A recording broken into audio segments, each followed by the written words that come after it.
Bonjour à tous, je suis Flamendra, coach de vie et je suis ravie de t'accueillir sur mon podcast Savoure la vie. Si tu cherches à faire la paix avec la nourriture, à bien nourrir ton corps et ton esprit, tu es au bon endroit. Ici, seul ou accompagné, mes invités et moi allons te partager des réflexions puissantes et profondes pour améliorer ta santé et ton bien-être physique et mental. Pour ce faire, nous aborderons les thèmes du rapport au corps, à la nourriture, mais aussi de l'état d'esprit et du regard sur le monde. Ensemble, nous allons ouvrir le champ des possibles pour que tu puisses te sentir libre et pleinement épanoui dans ta vie. Si tu souhaites soutenir ce podcast, je t'invite à le noter avec 5 étoiles et à le partager autour de toi. Tu peux aussi me retrouver sur mes différents réseaux sociaux sous le nom de Flamendra. Allez, sans plus attendre, c'est parti pour ce nouveau numéro. Hello tout le monde, je suis absolument ravie de vous retrouver pour ce nouvel épisode de podcast qui va être long, je pense, puisque je vais vous partager mon histoire avec les troubles du comportement alimentaire. Je vais vous partager comment tout ça a commencé pour moi, combien de temps en fait ça a duré, mes troubles alimentaires, ce que j'ai vécu. Alors moi en l'occurrence, vous allez le voir, c'est l'anorexie, la boulimie et l'hyperphagie. J'ai fait la totale, j'ai le full package comme on dit. Et je vais surtout vous expliquer en fait comment je m'en suis sortie, les principales étapes. Alors, en fait, pour revenir au début de mes troubles alimentaires, il faut remonter à ma vingtaine, puisqu'en fait, moi, j'ai vraiment eu une enfance, une adolescence plutôt classique. En tout cas, c'est ce que je pensais, on va dire, dans ce qu'on pouvait voir, percevoir, c'était classique. Après, bien évidemment, j'ai vécu des traumas, j'ai grandi en fait dans une famille insécurisante, dans le sens où toutes les personnes en fait qui souffrent de troubles alimentaires ont grandi dans des schémas familiaux qui sont insécurisants, ce qui crée ensuite de l'insécurité plus tard. Mais moi, je m'en rendais pas compte. Voilà, c'est à partir du moment en fait où je suis tombée dans les troubles alimentaires que ça s'est révélé, et ensuite j'ai fait le travail sur moi qui m'a vraiment permis de me rendre compte de tout ça. Et chose importante, j'ai vécu beaucoup de moqueries quand j'étais plus jeune. Je me rappelle encore, dans la cour de récréation, quand j'étais en primaire, on se moquait de moi. On se moquait de moi parce que je faisais pas comme tout le monde, clairement. Je jouais pas au même jeu que tout le monde. On se moquait de moi par rapport à mes attitudes, au fait que j'étais un peu l'intello de la classe, que j'allais pas avec tout le monde. On se moquait de moi aussi par rapport à mon prénom. Et en fait, je l'ai vraiment mal vécu. Mais je m'étais habituée à cette identité de, ok, la petite fille de qui on se moque. Et même au collège, j'ai jamais été, vous voyez, la nana populaire, la nana que tous les garçons voulaient. Bon, à l'époque, il y en avait un qui était très intéressé par moi, mais moi, j'étais un peu en mode pas très intéressée par les garçons, pour tout vous dire. Et donc j'ai jamais fait partie de ces gens ultra populaires, etc. Même si j'essayais de me conformer. J'essayais de me conformer au travers de mes vêtements, au travers des sacs qu'on pouvait avoir à l'époque. Donc j'essayais de rentrer un peu dans le moule en m'habillant un peu comme tout le monde. Mais je me rends compte, là en vous en parlant, que j'étais à la fois comme ça, et il y avait ma vraie nature qui revenait, dans le sens où j'avais aussi un style vestimentaire, notamment en 4e, je me souviens. Je commençais à avoir un style un peu rock, un peu coloré, quelque chose qui n'avait rien à voir avec la mode de l'époque. Donc j'ai jamais été celle qui se mettait en avant, j'ai jamais été celle qui parlait beaucoup, j'ai jamais été celle qui se disait qu'elle avait de l'importance. Au contraire, j'admirais plus les autres et j'avais l'impression qu'il y avait quelque chose qui clochait avec moi, qu'il y avait un problème avec qui j'étais. Et ça, justement, c'est aussi des discours qui se retrouvent chez les personnes que je peux accompagner. Il y a ce côté de « est-ce que je suis normale ? Est-ce que c'est quoi le problème avec moi ?» Et parfois, pour tout vous dire, j'ai encore des pensées comme ça de « ok, c'est quoi le problème avec moi ?» sur lesquelles je travaille, bien évidemment. Mais pour vous dire qu'en fait, votre enfance, vos figures d'autorité, vos parents, vos professeurs, même les médecins, tous les gens en fait qui ont un certain statut vont vous influencer. Et vos expériences aussi, quand vous êtes jeune, ça va avoir un impact. Les remarques, ce que vous avez vécu, comment vous l'avez vécu, va avoir un impact sur votre développement et sur votre façon d'être à l'âge adulte. Donc on va dire jusqu'à mes 23 ans à peu près, il me semble, tout allait plutôt bien. Moi j'ai fait des études en langue, j'ai une licence en langue étrangère appliquée et un master en affaires et négociations internationales. Donc j'étais plutôt la bonne élève, la fille sage, qui parle pas trop, mais qui a de très bonnes notes. Et puis côté amis, j'en avais pas 36 milliards, j'avais une meilleure amie avec qui je passais la plupart de mon temps, que j'idolâtrais beaucoup d'ailleurs. Et voilà, ensuite j'ai fait un stage de fin d'études dans une grande entreprise de santé et de sécurité au travail, où je travaillais en B2B, donc c'est-à-dire avec d'autres entreprises. Je travaillais pas avec des clients, si vous voulez, mais plus des clients professionnels. Voilà. Et ça me plaisait plutôt bien, j'étais dans ce stage qui s'est très bien passé, j'ai eu 18 à mon rapport de stage et en fait j'ai été embauchée à la suite et j'ai exercé pendant plus de 6 ans en tant que chef de produit. Ce qui me plaisait plutôt bien dans le sens où c'était un emploi polyvalent, je travaille avec plein d'équipes différentes, que ce soit l'équipe digitale, que ce soit l'équipe de communication, ce qu'on appelle la PAO, donc ça c'est les gens qui font les visuels pour le catalogue, etc. L'équipe merchandising qui rédige en fait tout ce qui va être texte pour le site internet et puis aussi pour le catalogue. Bref, donc je communiquais avec pas mal de monde. Et en fait, c'est à partir de ce moment-là où mes troubles alimentaires ont commencé. Donc à l'époque, j'étais en couple. Ça faisait 6 ans que j'étais en couple avec un homme, ça se passait très bien. Et moi, ce qui a déclenché mes TCA, c'est non pas l'idée de faire un régime, j'avais jamais fait de régime de ma vie, mais si vous voulez, j'ai réalisé plus tard que j'avais pas non plus un très bon rapport à mon corps et à mon alimentation. Je pensais pas, mais rétrospectivement parlant, je me suis rendu compte que c'était le cas. Je vous explique. Moi, je pensais que tout allait bien dans ma vie et tout. Et en fait, il faut savoir que quand j'étais plus jeune, j'ai vite grandi. Je suis grande, je fais 1m76 et j'ai vite grandi et j'ai commencé à avoir des vergetures rapidement, j'ai commencé à avoir des formes rapidement et je voyais que les autres filles, c'était pas forcément le cas et on m'avait jamais rien dit sur ça. Donc moi, quand j'ai vu mes vergetures la première fois, je me suis dit mais qu'est-ce que c'est que ça? Je me souviens, je suis allée m'enfermer dans les toilettes et j'ai commencé à pleurer. Je commençais à regarder mon corps en fait qui se transformait en corps de femme et on m'avait jamais rien dit sur ça et je pensais que j'étais pas normale, j'étais grande, j'avais des cuisses beaucoup plus, on va dire, larges que celles de la plupart des filles de mon âge et du coup je me suis dit mais j'ai un problème en fait, ça va pas. Pour autant j'ai jamais cherché à mincir de façon consciente. Je me suis jamais intéressée au régime à ce moment-là mais je le vivais pas très bien en fait. Et au même moment, il faut savoir que, ça va peut-être vous surprendre, mais j'ai été une grande geek. Je passais énormément de temps sur les jeux vidéo, notamment les jeux en ligne multijoueurs, où j'incarnais une chamane soin. Et d'ailleurs, je me suis rendu compte que c'était pas par hasard que j'avais choisi ce rôle.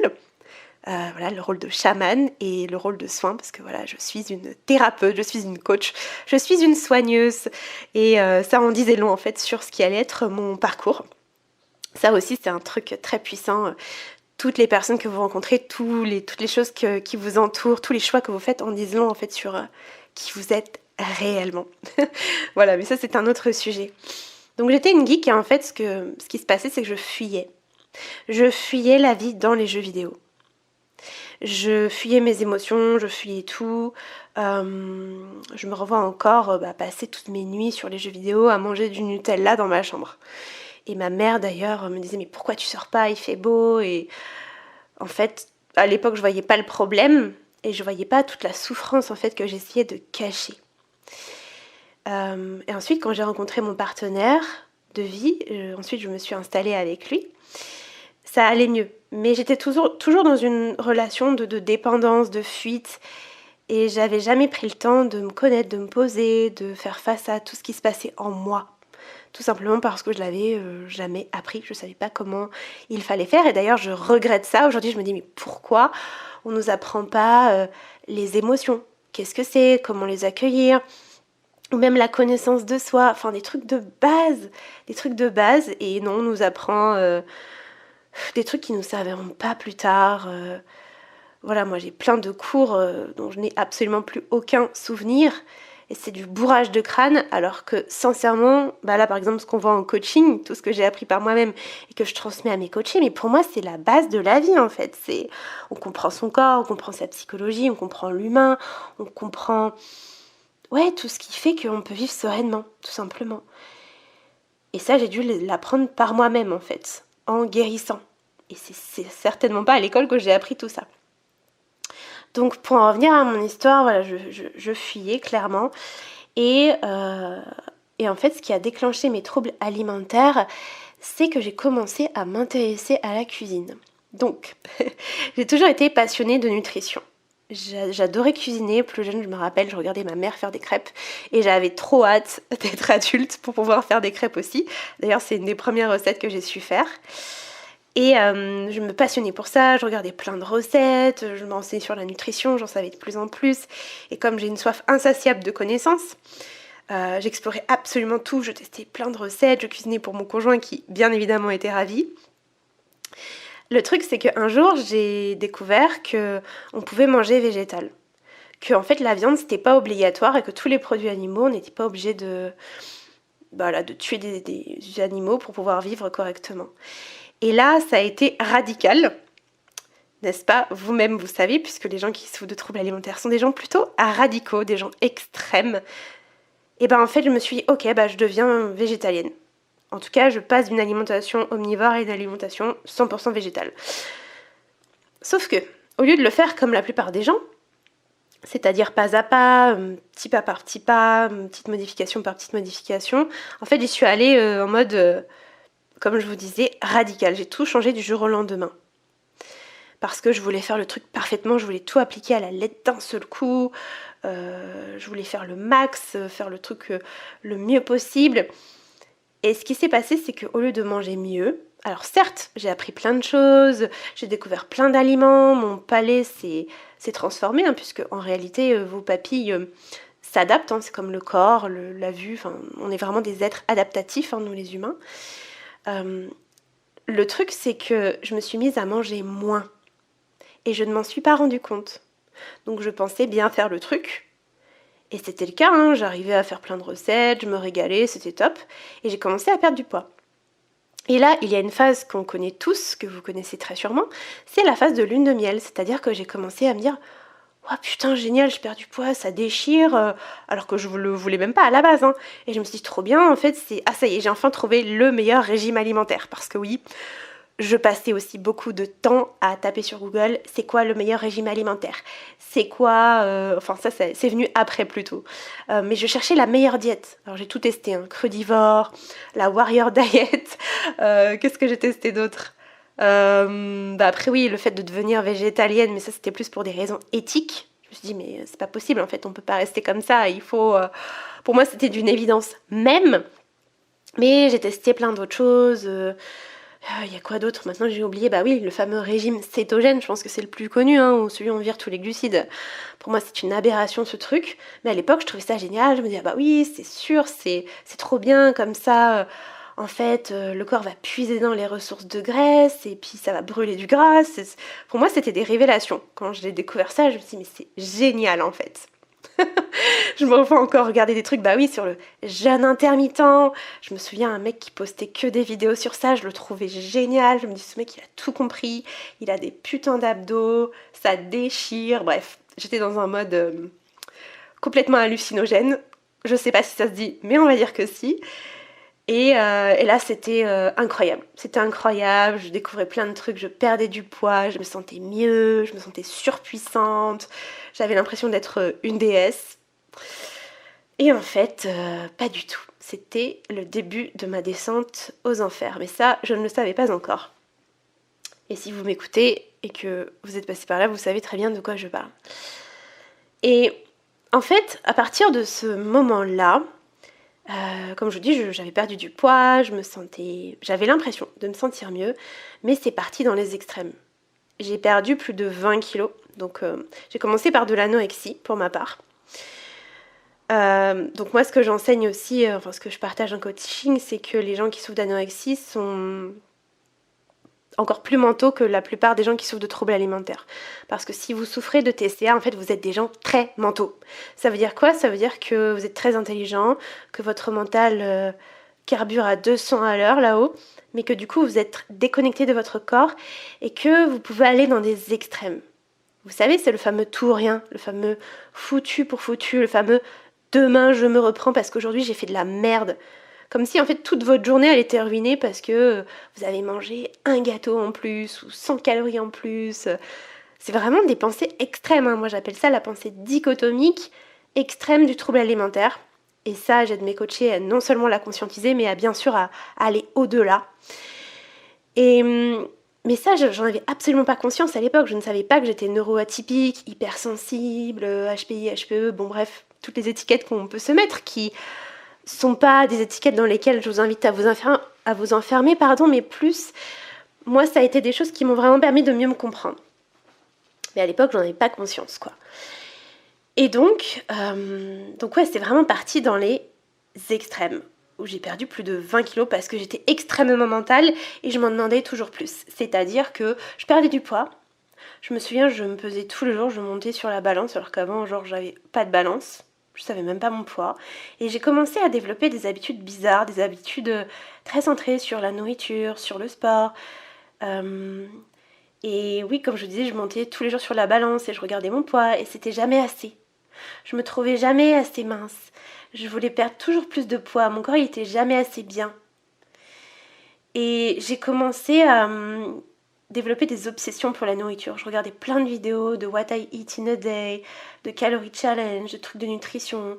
Je me suis abonnée à des tonnes de contenus sur Instagram, sur les calories, 5 amandes égale je sais plus combien de calories, vous voyez, j'ai oublié, alors qu'avant je savais tout par cœur, si bien que la plupart des gens qui me suivaient sur les réseaux, parce que je partageais des trucs sur l'alimentation végétale à cette époque, et mes proches me prenaient pour une nutritionniste, tellement que j'avais emmagasiné de connaissances. Sauf que le souci, c'est que il y a tout et son contraire, et j'avais un état d'esprit extrême, où je voulais vraiment tout appliquer à la lettre et aller toujours plus loin. Et en réalité, quand j'y pense, je me dis, mais en fait, je voulais aller jusqu'où au niveau de la perte de poids, parce que je suis quand même passée de 70 kilos plus, ça c'est mon poids de forme naturel que je fais aujourd'hui, que je faisais à l'époque, mais j'en avais pas conscience, à 50 kilos. Qui était un poids que j'avais décidé avec ma tête, mais qui n'était absolument pas mon poids de forme.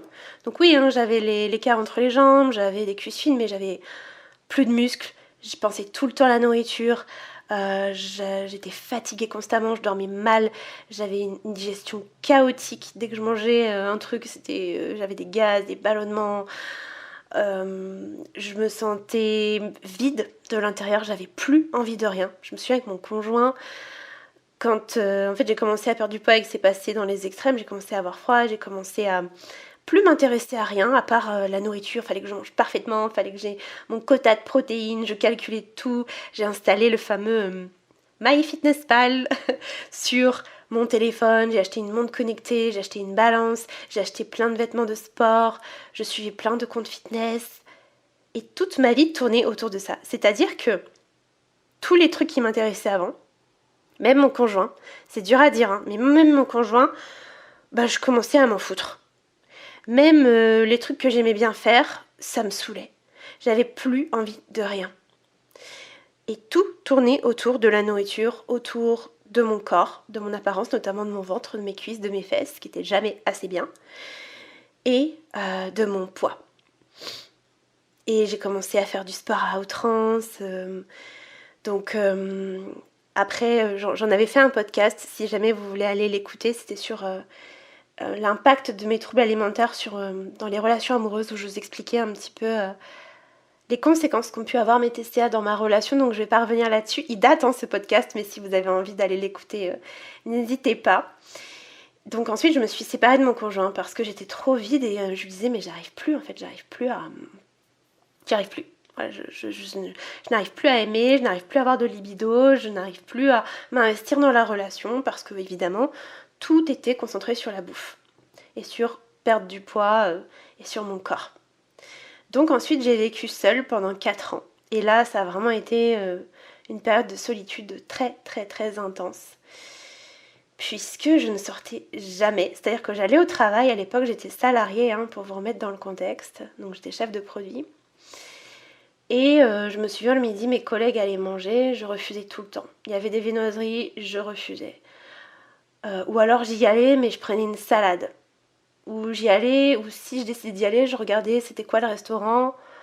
Et s'il y avait des trucs plus ou moins sains, j'y allais. Sinon, j'y allais pas. Si ça rentrait dans mon programme du jour, j'y allais. Si ça rentrait pas dans mon programme du jour, j'y allais pas. Je calculais tout à l'avance. Je calculais mes jours à la semaine. Parfois, je me disais, ok, tel jour, il va y avoir ça. Dans 2 jours, ce sera ça. Et je suis même allée jusqu'à des extrêmes très très intenses, puisque je suis même allée jusqu'à jeûner pendant 2-3 jours pour m'autoriser à manger. Et j'alternais en fait, c'est-à-dire que je jeûnais 2-3 jours, je mangeais toute la journée ensuite. Donc là c'était horrible, je vous laisse imaginer, des fois je passais ma soirée à manger, j'avais le ventre qui allait exploser, je me sentais tellement mal, mais tellement mal, j'arrivais même plus à m'asseoir pour vous dire des fois, c'était horrible.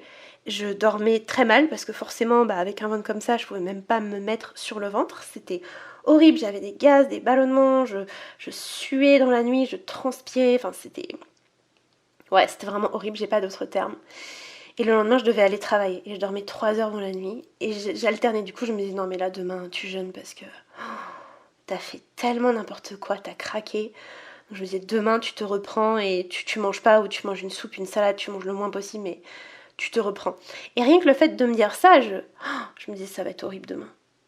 Donc déjà la journée était horrible parce que j'avais fait une crise, je m'étais rempli l'estomac, puissance 3 milliards, c'était vraiment une souffrance atroce. Je culpabilisais, j'avais honte de moi, je me dégoûtais, je me disais mais comment t'en es arrivé à là en fait? Comment t'en es arrivé à là? Comment tu peux te faire autant de mal comme ça?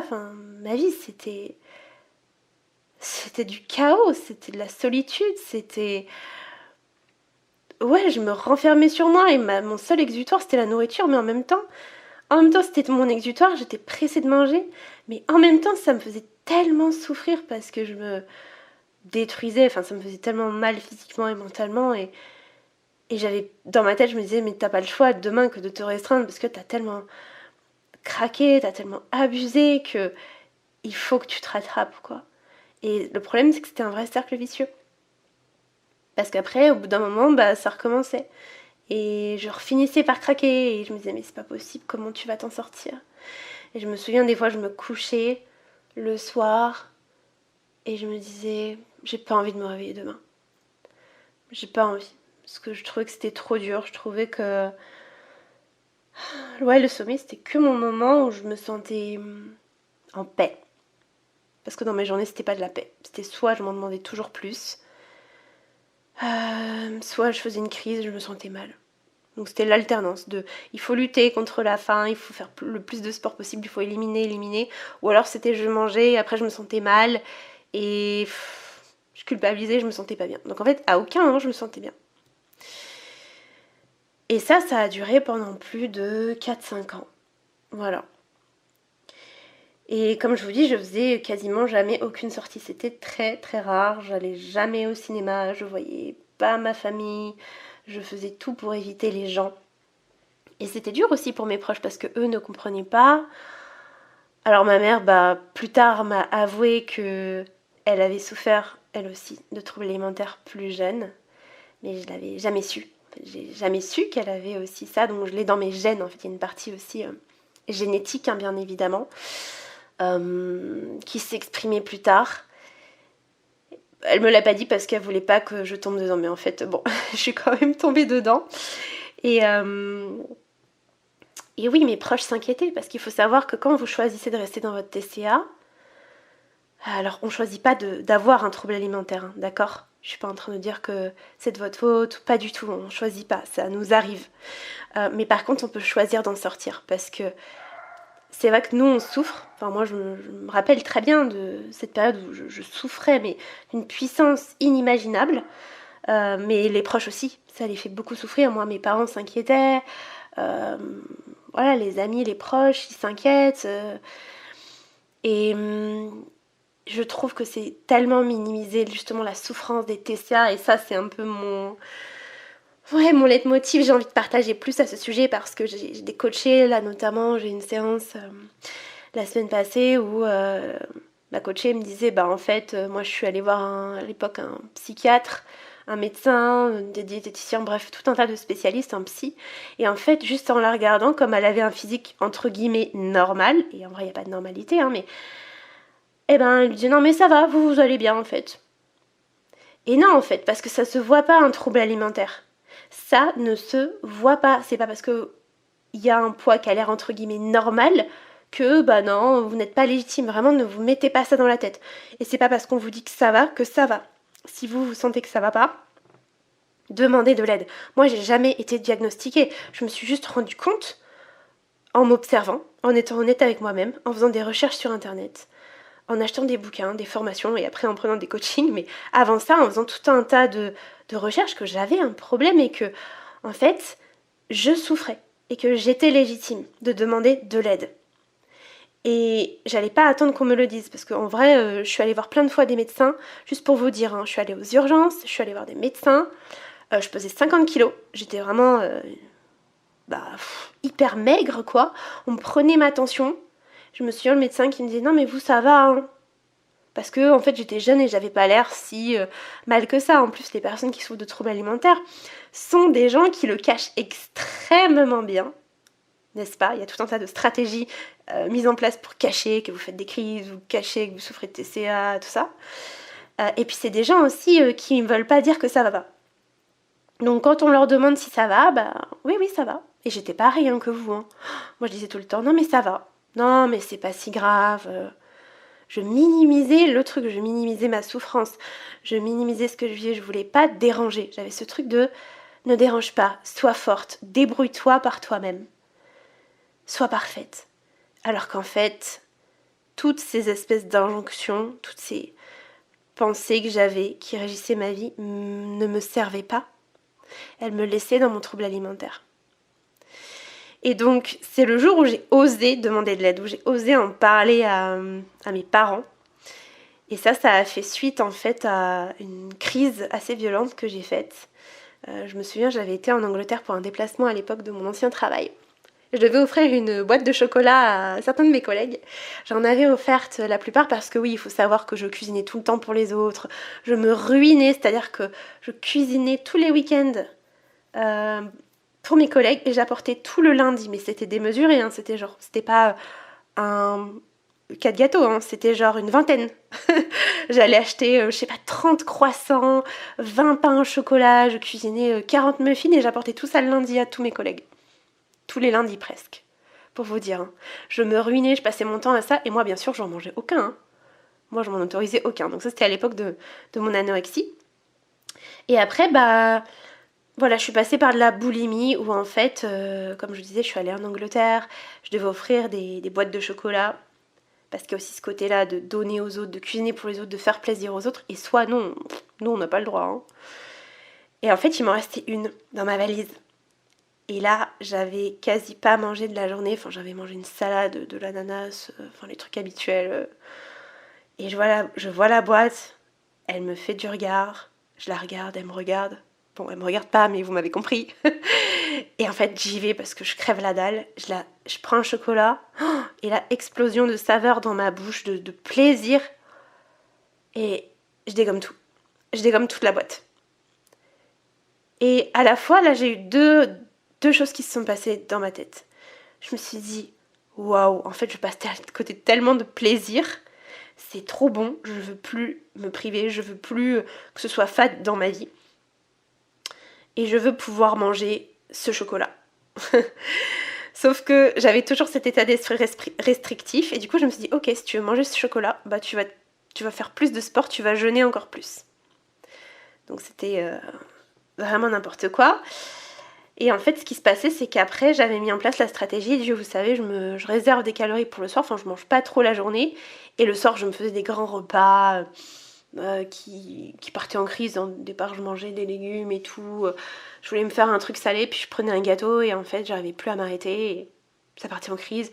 Je me sentais mal, je culpabilisais, je dormais extrêmement mal. Et le lendemain, je devais aller au travail. Et ça a duré, ça aussi, pendant pas mal de temps. hein. Donc pendant les 5 ans, je pense que j'ai dû faire 2 ans d'anorexie restrictive, pardon. Et ensuite, je pense que j'ai dû faire 3 ans de boulimie, d'hyperphagie, quelque chose comme ça. Parce qu'après, oui, donc comme je vous disais, j'ai demandé de l'aide. Et là, en fait, quand j'ai vécu cette crise qui était complètement démesurée, je me suis dit, non mais là, j'en peux plus. Je veux arrêter. Je ne veux plus jamais vivre ça. Je ne veux plus me sentir mal comme ça. Je ne veux plus de cette vie. Je veux vraiment vivre et je veux sortir de ce cercle vicieux. Avant, je vivais pas comme ça. Je veux retrouver, une vie sereine, une vie où je me sens bien, une vie où je rigole, une vie où je profite. Et j'avais oublié. Je m'étais adaptée à ce mode de pensée et ces habitudes néfastes où je faisais plein de sport, de cardio, j'en faisais 2 heures sans m'arrêter, et où je me restreignais tout le temps, où je passais des heures à faire les courses, à checker les calories, où je regardais les paquets, où je jetais des trucs à la poubelle, c'était horrible, je pouvais plus voir mes proches, et je me disais non, je veux plus vivre ça. Et donc ce soir-là, j'ai écrit un mail à mes parents pour leur dire que je souffrais de troubles alimentaires et que j'avais besoin de leur aide financière pour m'en sortir, que j'avais trouvé un coach pour m'aider. Alors il faut savoir que j'avais déjà commencé un processus parce que j'avais acheté des bouquins. Je me souviens, mon premier livre, c'était Pouvoir illimité de Tony Robbins. Si jamais vous n'avez pas lu, c'est une pépite, hein. Tony Robbins, c'est vraiment le père dans le domaine du développement personnel aux États-Unis, mais je ne le connaissais pas. Et c'est étrange, ce livre m'a appelée comme ça. Je connaissais pas ce gars, je ne connaissais rien au développement personnel, enfin pas autant qu'aujourd'hui. Et ce livre m'a littéralement appelée. Et quand je l'ai lu, ça m'a fait dans mon cerveau. Et c'est ça qui a vraiment enclenché ensuite plein de recherches de ma part, puisqu'il faut savoir que je suis une personne qui, quand elle découvre un truc, quand elle s'intéresse à un truc, j'explore tout. Voilà, je découvre quelqu'un, j'explore tout, j'explore le sujet de fond en comble, je veux aller en profondeur, je veux tout comprendre. Ce qui a des avantages et des inconvénients. Donc autant vous dire que maintenant les TCA, je les comprends très très très très bien parce que je les ai explorés très très très en profondeur.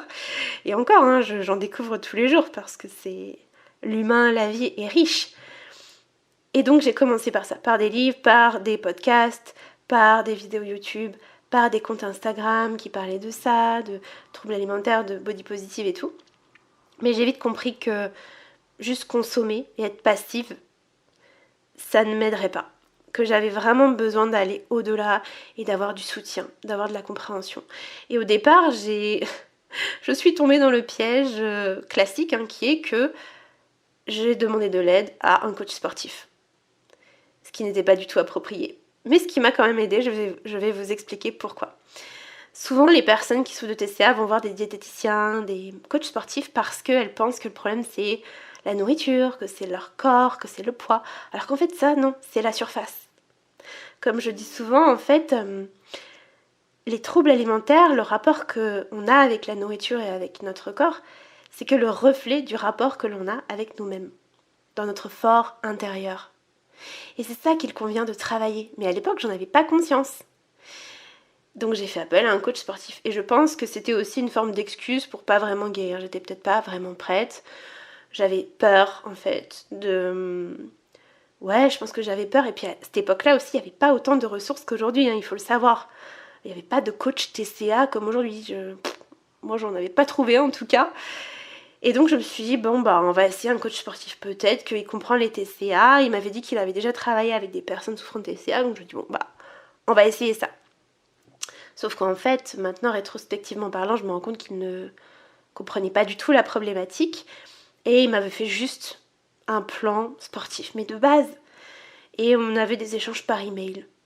Mais c'était pas... Il n'y avait pas de connexion en fait. Je pensais qu'il y aurait eu plus de connexion que ça. Et je crois que j'ai eu un appel avec lui ou 2. Et en fait, ce qui m'a aidée, c'est que comme il m'a donné un plan, alors à l'époque c'était de la musculation, et qu'il n'y avait pas de cardio et que moi je me tuais au cardio parce que j'avais lu que bah la course à pied c'est ce qui brûlait le plus de calories. Donc je me suis dit bon bah vu que ça brûle le plus de calories, tu vas faire ça. Je me suis même pas demandé si j'aimais bien. Alors aujourd'hui je vous le dis tout de suite, hein, je ne cours plus du tout parce qu'en fait courir ça me saoule. Aujourd'hui je fais de la danse, moderne jazz, je fais de la marche parce que c'est ce que j'aime et je fais aussi un peu de renforcement musculaire parce que c'est ce que j'aime. Mais à l'époque je réfléchissais pas comme ça. Je me disais ok je veux juste mincir, je veux maintenir un poids donc je m'en bats les couilles de ce que c'est, je vais faire ce qui me permet de maintenir ce poids et j'avais trouvé que c'était ça. Et comme lui il m'avait fait un plan de musculation, chose que je ne faisais absolument pas à l'époque, bien évidemment j'ai tout suivi à la lettre. Le truc c'est que j'étais tellement faible que j'arrivais pas à faire les exercices. J'allais à la salle mais j'y arrivais pas et en fait c'était une des premières fois où je n'y arrivais pas et où j'ai dû rentrer plus tôt chez moi. Et alors je faisais les séances mais il y a peut-être une ou deux fois où entre guillemets je me sentais pas assez forte pour ça. Puis ensuite est arrivé le Covid, puisque oui il faut savoir que ma guérison est assez récente en fait en toute transparence avec vous.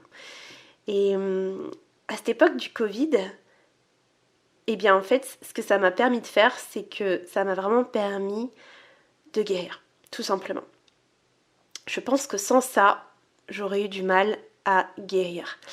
Puisque j'ai été mise en télétravail et ensuite au chômage partiel. Donc voilà, je suis vraiment transparente avec vous.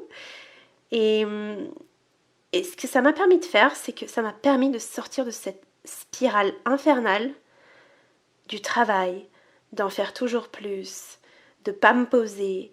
Ça m'a obligée à me poser. Je ne pouvais plus aller à la salle comme je le faisais avant pour faire mon tapis de course. Je ne pouvais plus bouger comme je le voulais. Je ne pouvais plus me fuir dans le travail. Donc en fait, j'ai commencé à guérir. Donc j'avais cet accompagnement, ce coach. J'ai acheté des formations à cette époque. Et j'ai écrit à mes parents pour le leur dire. C'est à cette époque où j'ai commencé à utiliser des outils que je partage à mes coachés, des outils très puissants pour se reconnecter au corps. J'ai changé mon état d'esprit à ce sujet. J'ai vraiment commencé un grand travail sur moi avec les ressources que je trouvais à l'époque. Donc ça m'a pris du temps, hein. Ce qui est top là avec le coaching que je te propose aujourd'hui, c'est que tout est condensé. Je vous fais gagner un temps de dingue en vrai. Parce que moi, ça m'a pris des années, hein. Des années de comprendre certaines choses, de récolter des pratiques, de récolter des outils, de comprendre qu'est-ce qui fonctionne pas. Alors, il n'y a pas un truc qui fonctionne et un truc qui fonctionne pas, hein. Moi, je propose un panel en fait d'outils à mes coachés, mais bien évidemment qu'il y a des choses qui se rejoignent. Ça, c'est certain. Tout comme les blocages que vous pouvez rencontrer, ne pensez pas que vous êtes les seuls. Les peurs que vous avez, toutes les personnes qui souffrent de troubles alimentaires les ont aussi. En fait, c'est des schémas mentaux qui se retrouvent. Après, bien sûr, vous avez votre individualité, votre propre parcours, vos propres traumas, vos propres blessures, etc. Ça, c'est sûr, mais il y a des grandes peurs, tout comme il y a des grands principes dans la vie. Vous voyez, on est tous des humains, par exemple, avec un cerveau, 2 yeux, 2 jambes, ok ? Mais en même temps, on est tous différents. On n'a pas la même forme de corps, la même forme de visage, la même personnalité, les mêmes aspirations. Donc on est les mêmes, mais en même temps, on est tous différents. Oui, si vous ne l'aviez pas encore compris, la vie, ce sont des paradoxes. Et si on comprend que la vie, ce sont des paradoxes, on a compris beaucoup de choses. Donc, en fait, à partir de ce moment-là, j'ai vraiment commencé à ralentir et ça m'a fait le plus grand bien. J'ai commencé à comprendre certaines choses, à libérer des choses aussi en moi. Et ensuite, j'ai eu une période en fait où je suis retournée vivre chez ma mère qui m'a accueillie parce que je pouvais plus en fait rester seule, c'était plus possible pour moi. C'était plus possible pour moi d'être seule et ça m'a fait beaucoup de bien puisque j'ai pu me reposer, j'ai pu me concentrer sur moi.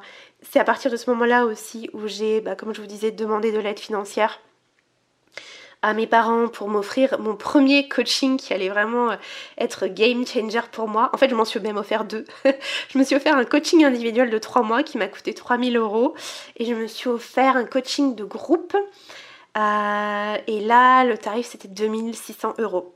Et les deux en même temps.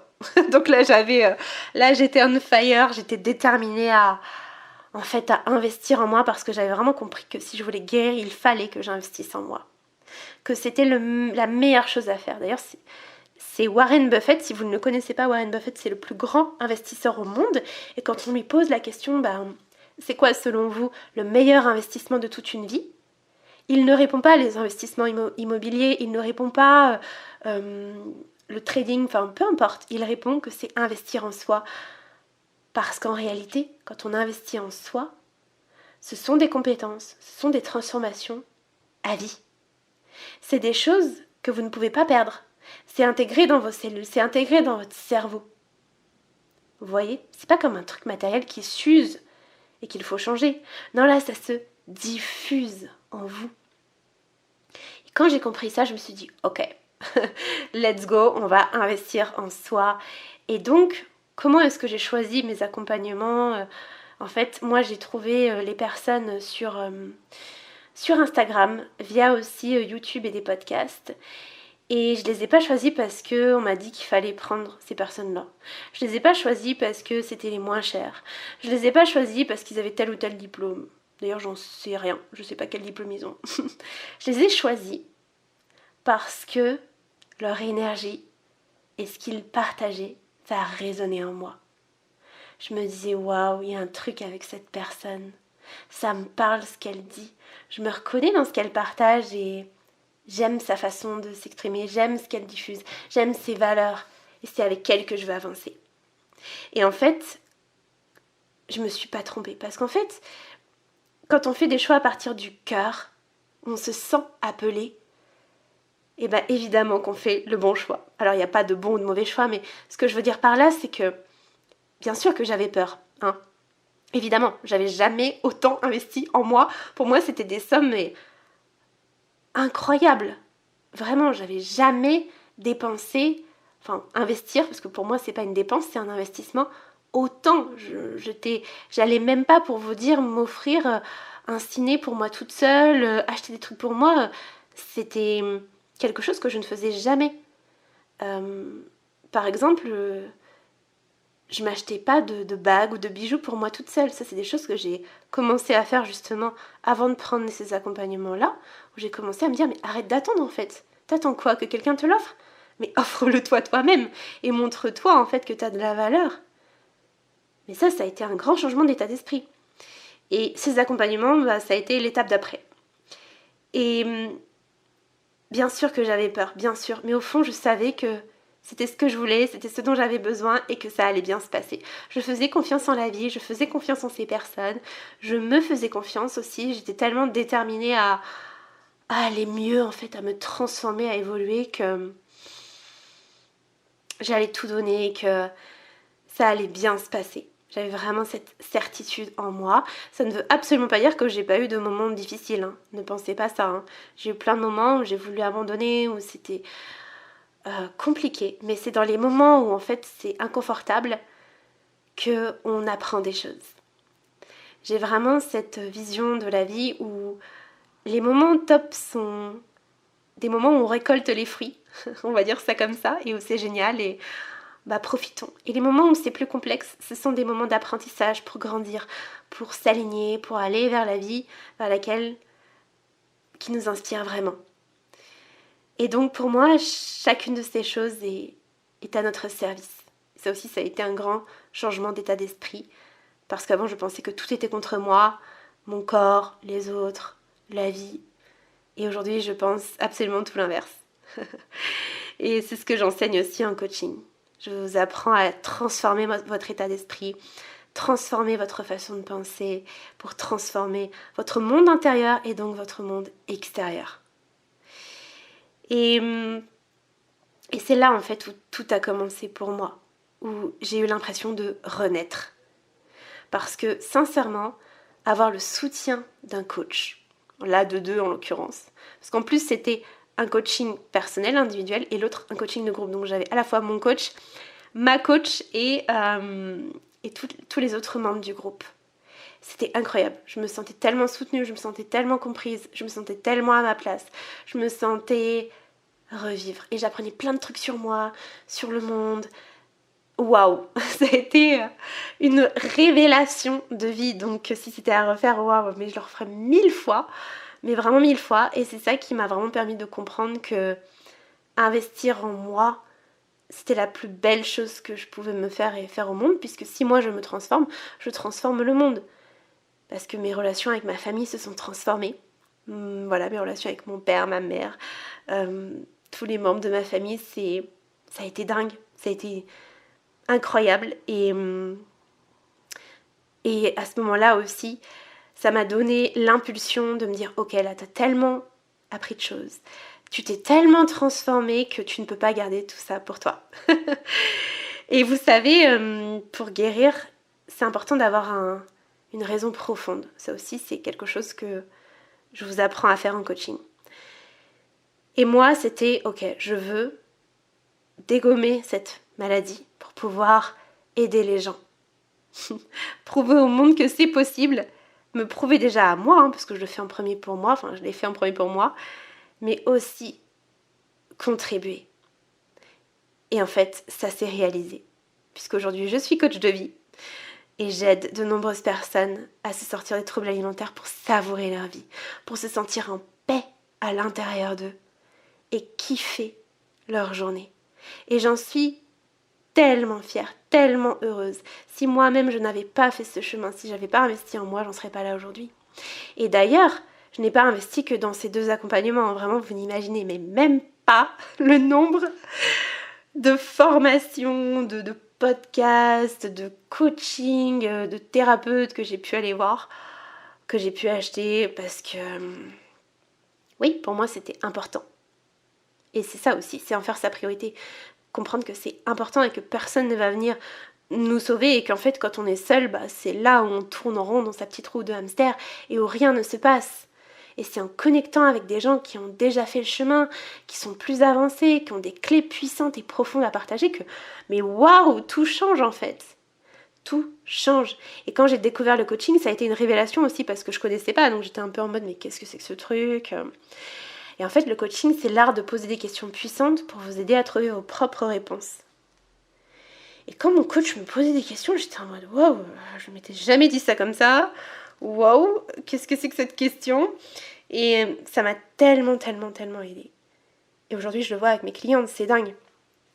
Ça leur retourne le cerveau. Et dans le bon sens du terme, hein. Dans le bon sens du terme. Et pour moi, si je suis devenue coach, c'est justement parce que ça a eu un impact tel dans ma vie. Je me suis dit, mais c'est tellement puissant ce truc. Il faut vraiment que tout le monde se fasse coacher. Vraiment, ça a été d'une puissance inouïe. Alors, j'avais déjà vu des psychologues dans ma jeunesse, j'en ai revu et tout. Mais pour moi, la pratique la plus puissante, ça a été le coaching. Je dis pas que le coaching, c'est le meilleur truc, ok ? Il y a plein de façons de guérir des troubles alimentaires. Il y a plein de pratiques qui permettent d'en sortir. Il n'y a pas un truc. D'ailleurs, le coaching seul ne suffirait pas. Il y a aussi des pratiques corporelles. Il y a plein de choses en fait qui y contribuent. Mais sincèrement, moi, ce qui m'a le plus transformée, c'est ça. Le reste, ça a été des petites choses qui m'ont aidée un petit peu, mais ça n'a pas été le truc qui m'a transformée. Et ma transformation ne s'est pas faite en 2 semaines ou en 3 mois, n'est-ce pas ? Parce que j'ai beaucoup de personnes qui pensent qu'en 3 mois ou en quelques semaines, ça devrait être résolu. Non, je ne vais pas vous dire ce que peut-être d'autres voudraient vous dire, je vais vous dire la vérité. Guérir, ça demande du temps, de la patience, de la persévérance.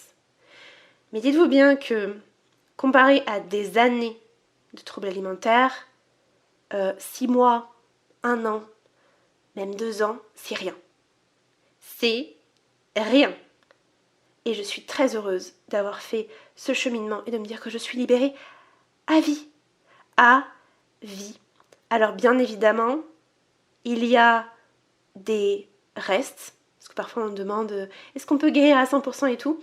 Moi je suis convaincue qu'on peut guérir. Par contre, c'est comme toute maladie, ça laisse des traces, d'accord ? Et on s'en souvient. Moi, je pourrais pas accompagner de toute façon si je me souvenais pas. Mais ça ne régit plus ma vie.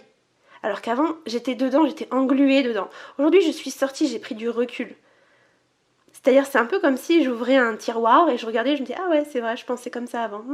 C'est vrai, ok. Et puis hop, je referme et je reviens dans ma réalité. Et c'est possible pour vous aussi. Donc ça, c'est important de le prendre en compte. Et il n'y a pas de méthode parfaite. Par contre, c'est ce qui vous appelle. C'est important d'aller vers ce qui vous appelle, vers la personne qui vous appelle. Et de ne pas vous dire que vous pouvez vous en sortir seul. Je ne connais personne qui s'en soit sorti seul. Ça aussi, c'est du bullshit. Il n'y a pas de mérite à faire tout seul. Les gens que vous voyez qui réussissent ou qui avancent, ils sont entourés. Ils sont entourés de gens qui les accompagnent, qui les soutiennent, qui sont là. Donc vous aussi, autorisez-vous. Et ça, moi j'étais la reine de ça pendant longtemps. Et maintenant je peux vous dire que je suis complètement l'opposé. Donc c'est-à-dire que j'adore me faire accompagner. J'hésite vraiment pas à investir en moi, à faire appel à des coachs. Là en ce moment, à l'heure actuelle où je vous parle, j'ai un accompagnement en cours de 5 mois de coaching et de mastermind. Donc un mastermind, c'est en fait on est avec d'autres personnes qui ont aussi des entreprises, puisque moi je me fais accompagner non plus pour les TCA mais pour mon entreprise de coaching. Et c'est chouette, on partage justement des problématiques, des victoires, des questions, un peu comme ce qu'on pourrait faire avec les troubles alimentaires, mais là appliqué au business. Et c'est super intéressant, c'est super puissant. Et donc, suite à ça, comme je vous disais, j'ai vraiment eu envie de me former. Donc après, j'ai suivi une formation en PNL, donc programmation neurolinguistique, auprès de Paul Pironnet. D'ailleurs, vous pouvez retrouver son interview sur ce podcast ou sur ma chaîne YouTube. Il a chaleureusement accepté d'être présent. Donc ça, c'est trop chouette, parce que c'est une très très belle personne, un mentor que j'aime énormément. Et ensuite, j'ai suivi la formation de coaching de David Laroche, donc l'EDEC, l'école d'entraînement à l'effectif coaching pendant 1 an. Et ça a été d'une puissance incroyable. J'ai appris plein de techniques de coaching et ça m'a transcendée. On en apprend tellement sur l'humain, sur la psychologie humaine. Donc voilà, ça c'est mes 2 outils phares. Et ensuite, je me suis lancée en tant que coach. Ça veut dire quoi? Ça veut dire que j'ai démissionné de mon ancien travail. Enfin non, j'ai fait une rupture conventionnelle et je me suis lancée dans le coaching parce que j'avais à cœur d'aider les autres. Et en fait, vous voyez, il n'y a pas eu en fait c'est pas venu du ciel, c'est venu de moi. C'est venu de moi, j'en ai marre. J'en ai marre d'avoir marre. Et je crois en moi, je sais que je peux y arriver et je vais me donner les moyens pour. Et sincèrement, aujourd'hui, j'ai beaucoup de gratitude d'avoir vécu tout ça parce que, évidemment, quand on est dedans, c'est difficile. Mais une fois qu'on a pris du recul, je me dis, si j'étais pas passée par tout ça, je pourrais pas vous faire ce podcast, je pourrais pas aider des gens et je pourrais pas me comprendre parce qu'en fait, guérir des troubles alimentaires, c'est se comprendre, c'est comprendre votre corps, comprendre ce que vous aimez, ce que vous n'aimez pas. Moi, j'ai vraiment compris tellement de choses en fait sur qui je suis, ce que j'aime pas. Donc moi, je sais que je suis plutôt de nature introvertie. J'adore passer du temps en nature. J'adore m'intéresser à tout ce qui est connaissance de soi. La psychologie humaine, les neurosciences, ça me passionne. Qu'en fait, j'étais faite pour être thérapeute. Que je suis quelqu'un de très sensible, de très empathe, de très curieuse aussi, qui va en profondeur des choses. C'est pour ça que j'aime tant le coaching individuel privé, parce qu'on peut aller en profondeur et que j'accompagne peu de personnes, parce que j'aime ça. C'est qui je suis, et tout le monde n'est pas comme ça. Tout le monde, on n'est pas tous les mêmes. Et que souvent on pense qu'il faut se conformer. Moi j'ai eu beaucoup ce truc de il faut que je me conforme, il faut que je sois comme les autres, il faut que je rentre dans le moule, alors que non, moi je suis pas du tout comme tout le monde, comme tout le monde j'ai envie de dire, mais pas comme ce que la société nous montre. Mon corps n'a rien à voir avec l'idéal qu'on nous montre. Moi, je suis une femme plutôt charnue, carrée d'épaule, je fais plus de 70 kilos, ok. Et au-delà de ça, ma façon de penser et qui je suis n'est pas fait pour entrer dans ce moule. On peut dire que je suis plutôt une rebelle, j'ai ma façon de penser. Et c'est chouette. Alors après, le tout, c'est pas d'être complètement fermé, complètement rigide, d'être ouvert d'esprit, mais de comprendre que c'est ok de pas être comme tout le monde. Ce serait chiant si on était tous les mêmes.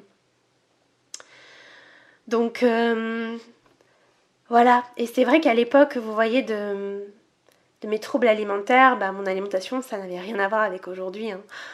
Aujourd'hui, je peux aller dans des restaurants sans checker la carte à l'avance, alors qu'avant, c'était le cas. Je peux passer un week-end avec des gens qui m'invitent, je sais pas où on va manger, je m'en fous. Je suis très à l'écoute de mes sensations de faim. Si j'ai pas faim, je vais pas me forcer. Si j'ai faim, je vais manger, peu importe l'heure. Donc j'ai vraiment déconstruit toutes ces règles que j'avais avant et qui me pourrissaient la vie. Et surtout, il n'y a plus de crise comme avant. C'est-à-dire avant, je me souviens, j'allais dans les supermarchés, j'achetais plein de gâteaux. Et en fait, pareil, au niveau financier, vous voyez, ça me coûtait très très cher. Très cher de faire ces crises. Alors qu'aujourd'hui, je peux acheter des produits, ça me dure la semaine.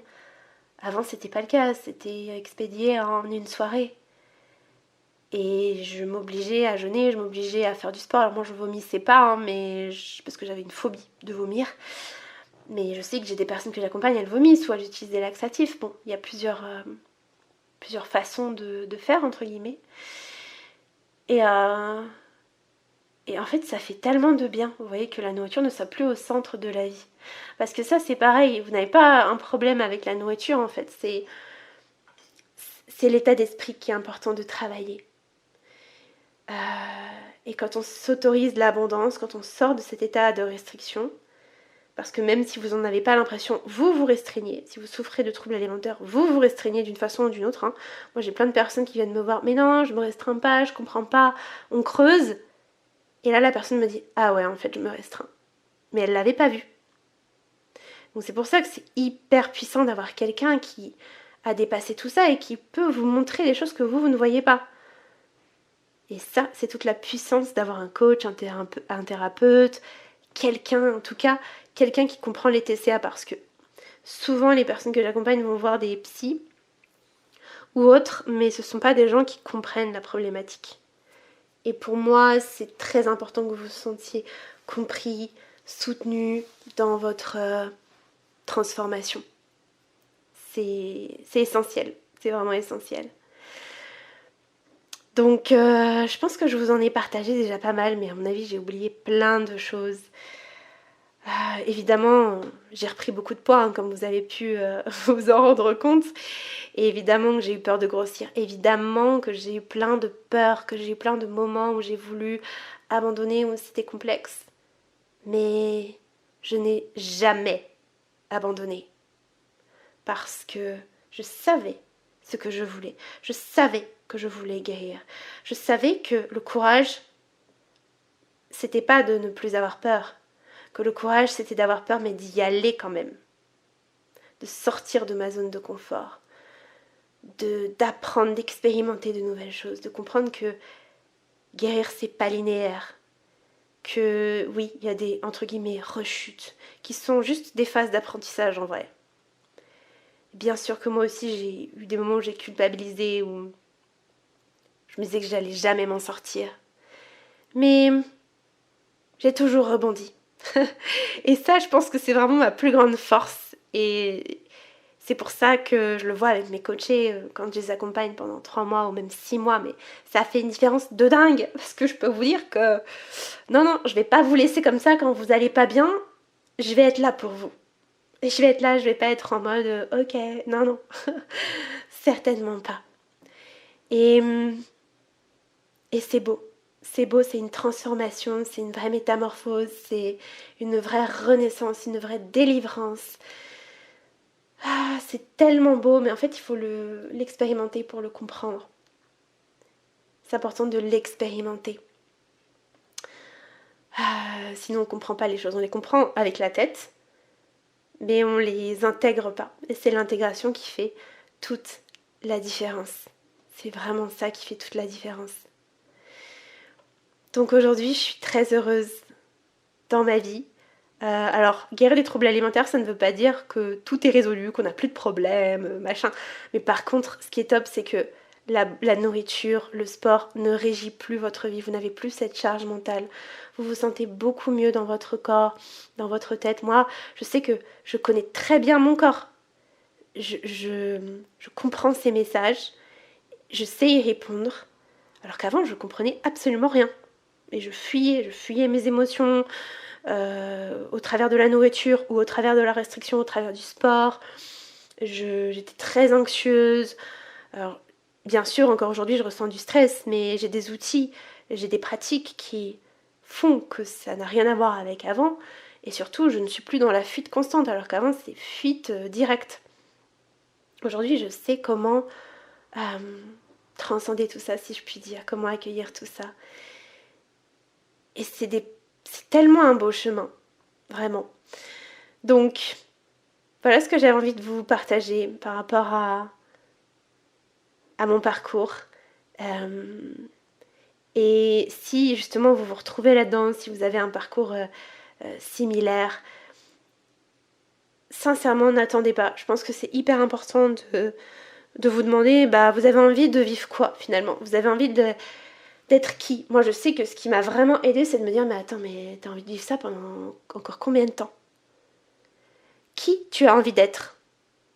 Quel impact t'as envie d'avoir dans le monde ? Quelle trace tu veux laisser sur cette terre ? Ta vie, elle sera comment dans 5 ans ? Même dans 2 ans, si tu fais rien là maintenant. Parce que sincèrement, les troubles alimentaires, ça impacte très sévèrement votre santé physique et mentale. Très très sévèrement. Et ça vous empêche de faire tellement de belles choses, d'avoir des belles relations, de construire la vie qui vous inspire. Et moi, je me suis vraiment posé ces questions. Et je me suis dit, non mais c'est mort, en fait. Je vais m'en sortir. Peu importe ce qui se passe, peu importe le poids que je vais prendre, peu importe, je veux juste guérir. Et oui, je sais que c'est pas facile, hein. Et je suis pas en train de vous dire que j'ai pas eu des moments où je n'ai pas eu peur, comme je vous le disais. J'ai eu plein de fois ces moments où, évidemment, que la peur de grossir était là. Mais c'est pas ça qui allait m'arrêter, parce que j'étais déterminée. Et en fait, j'y suis arrivée. Et si j'y suis arrivée, vous pouvez aussi y arriver. Ce n'est pas réservé qu'aux autres. Ça, c'est une excuse que votre cerveau va vous dire. Ouais, elle est mignonne, mais moi, c'est pas possible. Ah bon, pourquoi ? Je suis pas plus intelligente, je suis humaine comme toi. Hein. Et en réalité, ce qui fait que on y arrive, c'est parce qu'on le décide et qu'on s'en donne les moyens, tout simplement. Et au bout d'un moment, ça ne peut que arriver. C'est logique. Si vous voulez apprendre une nouvelle langue, par exemple, si vous décidez que vous allez l'apprendre et que vous vous y mettez un peu tous les jours, c'est sûr qu'au bout d'un moment, vous allez arriver à dire des phrases, à avoir une conversation. Par contre, si vous vous dites « Ah bah non, mais les autres, ils sont plus doués, c'est inné, moi je peux pas », du coup vous n'allez pas vous y mettre, évidemment que vous ne saurez pas parler. Mais ce n'est pas parce que les autres sont meilleurs, c'est parce que vous avez décidé que vous ne pouviez pas. Et comme vous avez décidé que vous ne pouviez pas, vous ne faites rien. Et comme vous ne faites rien, il ne se passe rien. Donc ouais, tout est vraiment possible. C'est possible pour vous aussi. Vous avez les capacités en vous. Tout est en vous en fait. Tout est déjà en vous. C'est une question de vous dire, ok, c'est aussi ce que je veux. Et c'est parti, on y va. Voilà, pour mon histoire, je pense que j'ai clairement pas tout dit. Si jamais vous avez des retours à me faire au sujet de cet épisode, n'hésitez pas. Vous pouvez venir me contacter sur Instagram ou me laisser un petit message sur YouTube. Et surtout, si vous aussi, vous avez envie de vivre cette transformation, que je vous dévoile toutes les techniques que j'ai utilisées, les outils, les clés, que je vous coach, que je vous aide à prendre du recul, à avancer, à vous transformer, à guérir, à juste rayonner, pétiller, vous sentir libre en fait de manger sans vous poser 36 000 questions, sans penser à votre prochain repas, sans avoir toute cette charge mentale. Eh bien, réservez dès à présent votre appel découverte. J'ai un nombre de places limité, j'ai beaucoup de demandes de coaching et je ne prends que très peu de personnes chaque mois. Donc n'attendez pas, c'est vraiment le moment. Et si vous correspondez au type de profil que j'ai l'habitude d'accompagner, à savoir des gens courageux, déterminés, qui sont prêts à s'investir pour vraiment guérir, eh bien on pourra travailler ensemble. Et sincèrement, ce sera juste une expérience magnifique pour vous comme pour moi, parce que sachez que je prends énormément de plaisir à vous accompagner. Vous pouvez cliquer sur le lien dans la description de ce podcast ou de cette vidéo pour réserver votre appel. J'ai hâte d'échanger avec vous et je vous dis à très vite pour un prochain épisode du podcast Savoure la vie. Pour la vie.